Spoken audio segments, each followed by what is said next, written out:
Headline এবং ব্যানারটা দেখতে চিন্তা করছে আমি এটা কি বলছি, কি আমেরিকা শেখ হাসিনাকে আবার ক্ষমতায় দেখতে চাই, এই কথা আমি কিভাবে বললাম? যেখানে আমরা এতদিন আমেরিকার ডিপ স্টেট, আমেরিকার একদম 14 গোষ্ঠী হালাল করে ফেলাইছি গালাগালি করতে করতে, এখন আবার হঠাৎ করে আমেরিকার কথা বলতেছি, এইটার কারণটা কি? এটা চিন্তা করতেছেন ঠিক না ভাই? এই যে আপনাকে আপনাকে এই যে আপনি দেখতেছেন, আপনাকেই বলছি, চিন্তা করতেছেন তো এটা? ভাই, এটারই বলে জিও পলিটিক্স, এটাকেই বলে আন্তর্জাতিক রাজনীতি, এটাকেই বলে রাজনীতিতে আজকে আপনি শত্রু, কালকে আপনি আমার পরম মিত্র। এরই নাম রাজনীতি। আপনি একটা জিনিস খেয়াল করেছেন, গত 4 দিন যাবত আমাদের মাননীয় প্রধানমন্ত্রী, আমাদের জননেত্রী শেখ হাসিনা বিভিন্ন ইন্টারন্যাশনাল মিডিয়াগুলোতে কথা বলছেন, কিন্তু কোন মিডিয়াতে উনি কিন্তু এখন আর আমেরিকাকে দোষারোপ করা হচ্ছে না। অবশ্য আমেরিকাকে দোষারোপ করার মানে কি, এইটা একটু বুঝতে হবে আগে ভাই। যে বলবেন যে ও আমেরিকাকে দোষারোপ, আমেরিকাকে দোষারোপ আমাদের জননেত্রী শেখ হাসিনা আমেরিকার দোষারোপ করেছিলেন কখন জানেন? বাইডন প্রশাসন যখন ছিলেন, এই ডিপ স্টেট বাইডন প্রশাসন যখন চাইছিলেন যে দেশের সমস্ত কিছু নিয়ে যেতে, তখন উনি চরম বিরোধিতা করেছেন। কিন্তু ডোনাল্ড ট্রাম্প আসার পরে কিছুদিন একটু হই হই রই রই গেল, ডোনাল্ড ট্রাম্প আসলে কিন্তু ওই যে বাইডেন প্রশাসনের একই নীতি সে আর গ্রহণ করেনি। আপনারা জানেন যে কিছুদিন আগে এই যে এই আপনার গোয়েন্দা উপদেষ্টা যে আমেরিকার, কি জানি নাম, এর নামটা ভুলে গেছি মহিলাটার, এই ইন্ডিয়ান বংশোদ্ভূত, সে বলছে যে আমরা ডিপ স্টেট পলিসি চালাবো না। আসলে শেখ হাসিনাকে উৎখাত করার পেছনে ছিল ডিপ স্টেটের পয়সা। ডিপ স্টেটটাই কিন্তু আমেরিকার না, ডিপ স্টেট একটা পলিসি মেকিং সংস্থার মতো বলতে পারেন, যাদের আমেরিকান গভর্নমেন্ট পয়সা দিয়া এক এক সময় এক এক কাজ করেছে, যখন যাকে যেখানে লাগাইতে হয়েছে সেটা ডিপ স্টেট দিয়া করাইছে তারা। এছাড়াও কিছু এনজিওর পয়সা, বিভিন্ন এনজিও যাদের স্বার্থ আছে, এই যে আপনার ডাক্তার ইনুস কাকারও স্বার্থ ছিল, তিনিও পয়সা ঢালছেন ওখানে। এবং আপনার সবচেয়ে বড় কথা, জামাতের এক নেতা ইউরোপের, সে বলেছিল যে একই লবিস্ট ফার্মে তারা কথা বলছে যেটার পয়সা দিয়েছিল ইউনুস। ইউনুসের ধান্দা ছিল কি, গ্রামীণ ব্যাংকের এসব পয়সা করে এইসব। এবং এই ডিপ স্টেট সাথে জড়িত ছিল ক্লিন্টন পরিবার, যেটা কিনা আবার ইনুস কাকার পুরা নুনুস। হিলারি ক্লিন্টনের সাথে যে আসলে ইনুস কাকার কি কি আছে জানি না, তবে হয়তো এমনও হইতে পারে যে এই যে এই হিলারি ক্লিন্টন উনার জামাইতো আবার মনিকা লিউনেস্কির সাথে ভাইগা টেগা বহুত আকাম কুকাম করছিল, হয়তো তখন মন দিল খারাপ ছিল হিলারির। হিলারির হয়তো তখন ইনুস কাকা চাইটা মাইটা দিছিল ভালো মতন উপর নিচ, সুতরাং উনি ইনুসের জন্য পাগল প্রায়। এটা বিদেশে এগুলো নর্মাল ব্যাপার। আপনারা আজকে ভাষা জ্ঞান নিয়ে কেউ বুদ্ধি দিতে আইসেন না, কারণ আজকে আমার খুব মেজাজ খারাপ এই ক্লিন্টন দের উপর। তো এরা মিলে যেটা করছিল সেটাই কিন্তু এখন বলছে, আস্তে আস্তে সামনে আরো দেখবেন যে আমাদের জননেত্রী পুরো উল্লঙ্ঘ করে ছেড়ে দিবে এই ক্লিন্টন প্রশাসন, ক্লিন্টন ডিপ স্টেটকে। কিন্তু উনি সরাসরি বলছে আমেরিকার সাথে কোনো বিরোধ নেই, আমেরিকার জনগণের সাথে বিরোধ নেই। ডোনাল্ড এখন যে আমাদের ডোনাল্ড ট্রাম্প, ওনার সাথে কোনো বিরোধ নেই, কারণ উনি তো আর একই ফর্মুলায় মানছেন না, উনি তো আর একই ফর্মুলা দেখছেন না। আর তাই আপনাদেরকে বলছি, এই যে মানবাধিকার সংস্থাগুলা গত কিছুদিন ধরে দেখছেন, মানবাধিকার সংস্থাগুলো হঠাৎ করে নুনুস গভর্নমেন্টের বিরুদ্ধে লেগে গেছে, বাকি আস্তে আস্তে আসছে। এই যে এখন আমেরিকার প্রভাবশালী পত্রিকাগুলো আমাদের নেত্রীকে নিয়ে বিভিন্ন ইন্টারভিউ করছেন, ইন্টারভিউগুলো ভালোভাবে প্রচার হচ্ছে, এটার কিন্তু একটা সাইন আছে।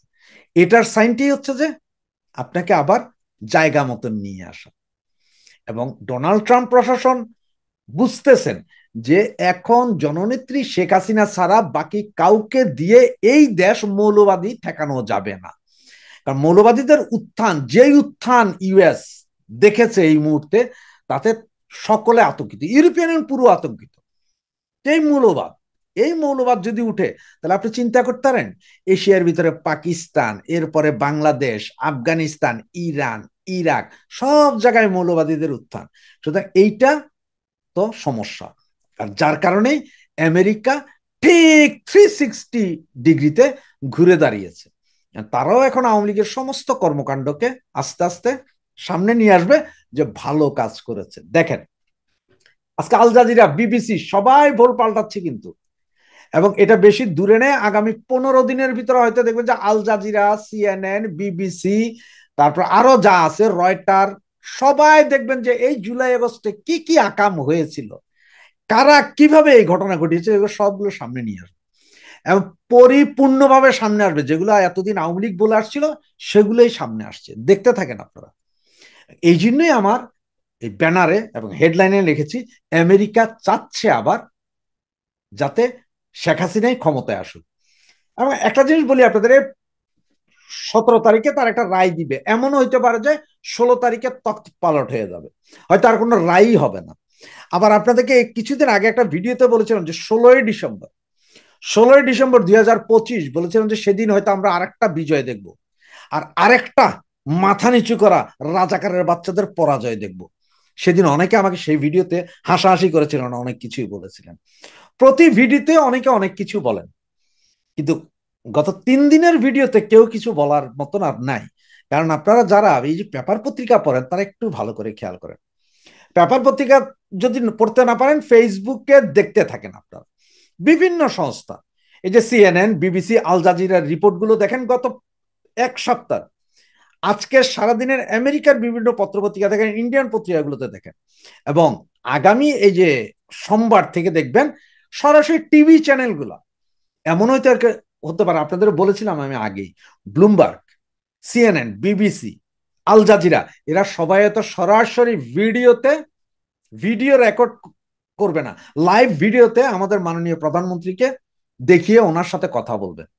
এবং এটাই হচ্ছে আজকে, বুঝতে পারছেন আজকে কেন এই যে নুনুস গভর্নমেন্টের আপনার আমাদের নিরাপত্তা উপদেষ্টা হঠাৎ করে ইন্ডিয়ার কাছে যাওয়ার জন্য পায়তারা করছেন। তো আমার কেন জানি একটু সন্দেহ লাগে উনি আসলে যেতে পারেন কিনা, কারণ কূটনীতিক পাসপোর্ট থাকলেই আপনি যে কোনো দেশে যেতে পারবেন তা না। কারণ সেই দেশের কূটনীতিক পাসপোর্ট থাকলে আপনাকে সেই দেশের ভিসা নিতে হবে, ভিসা নীতিতে যেতে হবে। এবং ইন্ডিয়াতে এই সাহেব যেতে পারছেন কিনা তা এখনো শিওর না। তবে হ্যাঁ, একটা জিনিস কি জানেন, উনি এখন যাচ্ছেন কেন, আপনাদের একটা আরেকটা ভিল্লা ফাঁস করে দিই। উনি যাচ্ছেন এই যে ইস্ট তিমুরে যেই 33 জন বা 35 জন যাওয়ার সমস্ত কিছু রেডি, তাদের ফ্লাইটটাকে যাতে কোনো অবস্থাতে ইন্ডিয়া না বলে যে আমার এয়ার স্পেস ব্যবহার করতে পারবে না, তাহলে কিন্তু ভেজাল বেজে গেছে, ওনারা থেকে যেতে হবে। কারণ শেষ মুহূর্তে যদি বলে যায় ইন্ডিয়ান এয়ার স্পেস ব্যবহার হবে না, তখন কই যাবে, বঙ্গোপসাগর দিয়া না, মায়ানমার দিয়া না, চায়না দিয়া না, এটা করতে আরো 12 থেকে 14 ঘন্টা লেগে যাবে।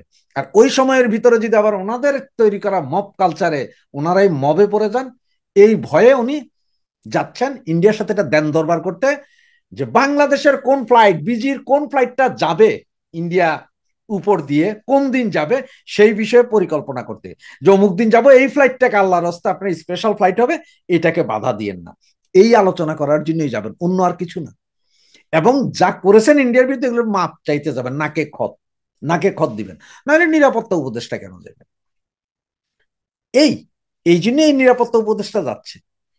সুতরাং এখন আপনারাই বুঝতে পারছেন যে কেন হঠাৎ করে, কেন 360 ডিগ্রি অ্যাঙ্গেলে সবাই এখন পল্টি নিচ্ছে। কারণ একটা জিনিস মনে রাখেন, সারা পৃথিবীতে আমেরিকা যেদিকে যায় সেদিকেই যায়। আবার একটা কথাই আছে না যে আমেরিকা যার বন্ধু তার কোনো শত্রু নেই। সুতরাং এই যে ইউনুস এতদিন বন্ধু ছিল, হঠাৎ করে এখন শত্রু হয়ে গেছে, বুঝছেন তো? কিন্তু আওয়ামী লীগ, আমাদের জননেত্রী শেখ হাসিনা, উনি বড় চালু জিনিস, উনি সব নখ দর্পণ উনি বুঝেছেন। এই যে ডোনাল্ড ট্রাম্প আসার পরেও এতদিন এতদিন সবাইকে খেলা দেখিয়েছেন, এই সেই, কোনো কথা বলেনি, আস্তে আস্তে এখন চেঞ্জ হচ্ছে। এবং হয়তো দেখতে পারেন যে কয়েকদিনের ভেতরে হয়তো ডোনাল্ড ট্রাম্প হয়তো টুইট করে বসেছেন যে বাংলাদেশের বৈধ প্রধানমন্ত্রী শেখ হাসিনা, অন্য কাউরে চাই না। সুতরাং নুনুস গভর্নমেন্ট বড়ই জটিল অবস্থায়। এবং আপনাদেরকে আমি এটা গ্যারেন্টি দিয়ে বলতে পারি, আমেরিকা আবার বাংলাদেশ আওয়ামী লীগের পক্ষে, বাংলাদেশ আওয়ামী লীগের পক্ষে সবকিছুই ফাইনাল। পৃথিবীর 4টা শক্তিশালী দেশ আওয়ামী লীগের পক্ষে এই মুহূর্তে, আমেরিকার পলিসি আওয়ামী লীগের পক্ষে, ইন্ডিয়া 100%, রাশিয়া 100%, এছাড়াও আরো একটি রাষ্ট্র আছে যেটা নাম আপনাদেরও বললাম না, আপনারাই খুঁজে নিন সেই রাষ্ট্রটাও কোনটা। তবে বাংলাদেশের পক্ষে এরা সবাই। সুতরাং আওয়ামী লীগ ঘুরে দাঁড়াতে বা আবার রাস্তার উপরে দাঁড়ায় গলাবাজি করার সময় সর্বোচ্চ হয়তো 16 ডিসেম্বর পর্যন্ত। মানে এই 16 ডিসেম্বরের ভেতরেই আওয়ামী লীগ আসবে, নির্বাচন হবে না। আমেরিকা নয়, কোনো দেশই আওয়ামী লীগ বিহীন নির্বাচন মানবে না। সুতরাং আপনারা টেনশনই নিয়েন না যে আওয়ামী লীগ বিহীন কোনো নির্বাচন হয়ে যাবে কিনা। না, আপনারা ভালোভাবে চোখ রাখুন, পত্রিকার পাতায় চোখ রাখুন, ইন্টারন্যাশনাল মিডিয়াগুলোর দিকে চোখ রাখুন। খেলার সামনে, পিকচার আবিবি বাকি হ্যায়। শেখ হাসিনাকে কি মার্কিনীরা আবার ক্ষমতায় ফিরিয়ে আনছে? এই প্রসঙ্গটি নিয়ে এই মুহূর্তে কথা বলবো। এই প্রসঙ্গটি শুনে আপনারা হয়তো অনেকে অবাক হচ্ছেন, আশ্চর্য হচ্ছেন, কারণ আমি বাস্তবতা বর্জিত কথা বলছি। হয়তো সামনাসামনি দেখা যাচ্ছে যে এই মুহূর্তে শেখ হাসিনা, আওয়ামী লীগ, ক্ষমতা, এগুলো তো বহু দূরের বিষয় সাদা চোখে যদি দেখেন। কারণ আওয়ামী লীগ এই মুহূর্তে নিষিদ্ধ, প্রচলিত নিষিদ্ধ সিস্টেমটা যদি থাকে, তাহলে আসন্ন ফেব্রুয়ারির প্রথম আর্ধে যে জাতীয় সংসদ নির্বাচনটি হতে যাচ্ছে, সেই নির্বাচনে আওয়ামী লীগের অংশগ্রহণ করবার কোনো সুযোগ নেই। গতকালকেও প্রধান উপদেষ্টা ডক্টর মোহাম্মদ ইউনূস ব্রিটিশ মন্ত্রীকে বলেছেন যে আওয়ামী লীগ নির্বাচন করতে পারবে না। এবং আওয়ামী লীগ প্রধান শেখ হাসিনার 3 দিন পরে এই অবৈধ দখলদার ইউনূস সরকারের অধীনস্থ আইসিটি বা ইন্টারন্যাশনাল ক্রাইমস ট্রাইব্যুনাল, আন্তর্জাতিক অপরাধ ট্রাইব্যুনাল, আগামী 17 নভেম্বর মানবতা বিরোধী অপরাধে রায় ঘোষণা করবে। এবং এই রায়টি কি হবে এটি সুস্পষ্ট আগে থেকে নির্ধারিত, বলাই যায় যে মৃত্যুদণ্ডের রায় বা ফাঁসির রায় ঘোষিত হবে। সেই শেখ হাসিনা আবার ক্ষমতায় আসবে বা মার্কিনীরা শেখ হাসিনাকে ক্ষমতায় আনবে। অবাক না বিষয়গুলো? আওয়ামী লীগেরই তো অংশগ্রহণ করবার সুযোগ নেই, আবার শেখ হাসিনা কোথা থেকে আসে, এরকম অনেকে ভাবছেন। কিন্তু খেলা, নানা রকম খেলা, রাজনীতিতে, কূটনীতিতে খেলা কিন্তু চলছে। আপনারা খেয়াল করেছেন নিশ্চয়ই। শুরু হলো রয়টার্স, এএফপি, ইন্ডিপেন্ডেন্ট দিয়ে 3টি খুব প্রেস্টিজিয়াস গণমাধ্যম দিয়ে শেখ হাসিনার বিশ্ব মিডিয়া জয় করা। এরপর থেকে ভারতীয় গণমাধ্যমে প্রতিদিন একাধিক 2, 4, 5টা গণমাধ্যমে প্রতিদিন সাক্ষাৎকার বের হচ্ছে শেখ হাসিনার। কোন সাক্ষাৎকারে আপনি কি শুনেছেন বা একটু চেক করে দেখুন যে কোন সাক্ষাৎকারে শেখ হাসিনা মার্কিন যুক্তরাষ্ট্রকে তার ক্ষমতাচ্যুতির পেছনে আর কোনো দোষারোপ করছেন না? হঠাৎ করে সুর পাল্টে গেল কেন? গতকালকে বিশেষ করে CNN নিউজ 18, ভারতের একটি গণমাধ্যম, ইন্টারন্যাশনাল CNN এর নেটওয়ার্ক ভুক্ত গণমাধ্যম, সেই গণমাধ্যমে ভারতের নির্বাসিত প্রধানমন্ত্রী শেখ হাসিনা সাক্ষাৎকার দিয়েছেন এবং সাক্ষাৎকার দিয়ে আরো জোরালো ভাবে বলেছেন এই বিষয়টি যে মার্কিন যুক্তরাষ্ট্রের আমার ক্ষমতাচ্যুতির সাথে কোনো সম্পর্ক নেই। অথচ আপনারা জানেন যে শেখ হাসিনা যখন ক্ষমতায় ছিলেন কিংবা ক্ষমতাচ্যুতির পরেও বা মার্কিন যুক্তরাষ্ট্রকে অনেকবার কাঠগড়ায় নিয়েছেন। শেখ হাসিনার মন্ত্রী পরিষদের সদস্যরা, শেখ হাসিনার দল আওয়ামী লীগের নেতারা বিভিন্ন সময়ে কাঠগড়ায় নিয়েছেন। কিন্তু হঠাৎ করে সুর বদল কেন? রাজনৈতিক বিশ্লেষকরা, কূটনৈতিক বিশ্লেষকদের মনে এই প্রশ্নটা দোলা দিচ্ছিলেন। ক্ষমতাচ্যুতির প্রায় 15 মাস পর এসে তিনি বলছেন যে তাদের পতনের পেছনে আমেরিকা বা পশ্চিমা কোনো শক্তির সরাসরি ভূমিকা ছিল বলে তিনি মনে করেন না। অথচ আমি খানিক আগে যেটি বলছিলাম, গত বছরের জুলাই অভ্যুত্থানে পতনের পর থেকেই শেখ হাসিনা ও তার সরকারের মন্ত্রী ও দলীয় নেতাকর্মীরা যুক্তরাষ্ট্রকে দোষারোপ করে আসছিলেন।